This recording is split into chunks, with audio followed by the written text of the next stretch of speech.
नमस्कार दोस्तों, स्वागत है आपका मेरे चैनल भक्ति की शक्ति में। आज हम बात करेंगे निर्जला एकादशी व्रत कथा की। जी हाँ, ये क्यों मनाई जाती है, आज इसके बारे में बात करेंगे। तो चलिए नाम लेकर शुरू करते हैं आज का पाठ। जय श्री राम, जय श्री राम, जय श्री राम। पांडवों में दूसरा भाई भीमसेन खाने पीने का अत्यधिक शौकीन था और अपनी भूख को नियंत्रण करने में सक्षम नहीं था। इसी कारण वह एकादशी व्रत को नहीं कर पाता था। भीम के अलावा बाकी पांडव भाई और द्रौपदी साल की सभी एकादशी व्रतों को पूरी श्रद्धा भक्ति से किया करते थे। भीमसेन अपनी इस लाचारी और कमजोरी को लेकर काफ़ी परेशान था। भीमसेन को ये भी लगता था कि वह एकादशी का व्रत ना करके भगवान विष्णु का अनादर कर रहा है।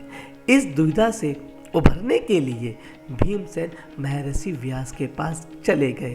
तब महर्षि व्यास ने उनसे कहा कि वृषभ और मिथुन की संक्रांति के बीच ज्येष्ठ मास के शुक्ल पक्ष की जो एकादशी आती है उसका नाम निर्जला है। तुम उस एकादशी का व्रत करो। इस एकादशी के व्रत में स्नान और आचमन के सिवा जल वर्जित है। आचमन में 6 मासे से अधिक जल नहीं होना चाहिए, अन्यथा वह मद्यपान के समान हो जाता है। इस दिन भोजन नहीं करना चाहिए क्योंकि भोजन करने से व्रत नष्ट हो जाता है। यदि एकादशी को सूर्योदय से लेकर द्वादशी के सूर्योदय तक जल ग्रहण ना करें तो उसे सारी एकादशियों के व्रत का फल प्राप्त होता है। द्वादशी को सूर्योदय से पहले उठकर स्नान आदि करके ब्राह्मण को दान देना चाहिए। इसके पश्चात भूखे और सत्यपात्र ब्राह्मण को भोजन कराकर फिर आप भोजन करना चाहिए। इसके फल पूरे 1 वर्ष की संपूर्ण एकादशियों के बराबर होते हैं।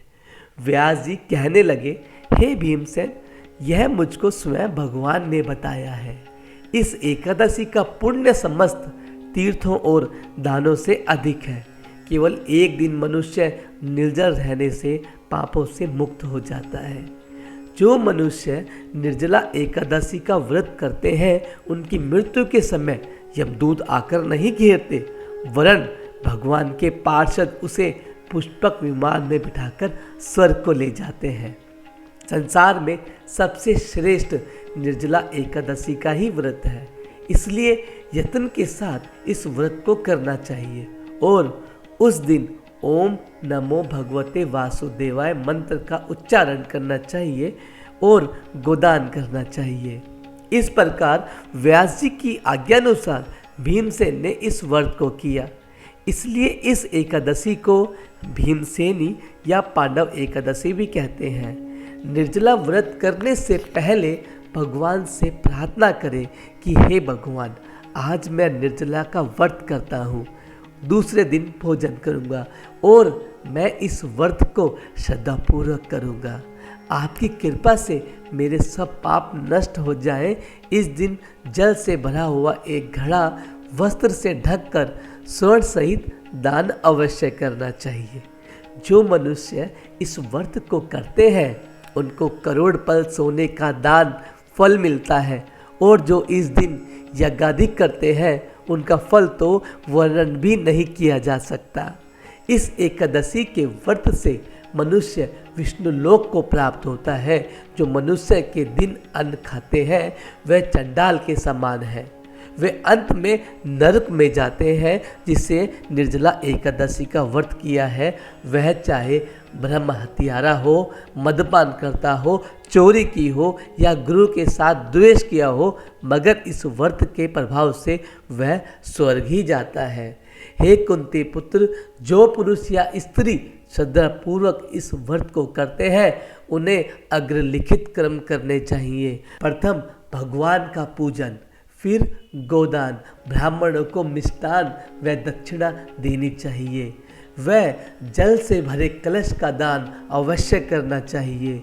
निर्जला के दिन अन्न, वस्त्र, उपाहन यानी कि ज्योति आदि का भी दान करना चाहिए।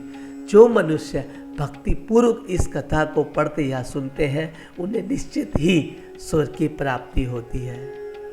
तो दोस्तों, ये कहानी थी निर्जला एकादशी की। देखिए, हर कहानी के पीछे कोई ना कोई कहानी जरूर होती है।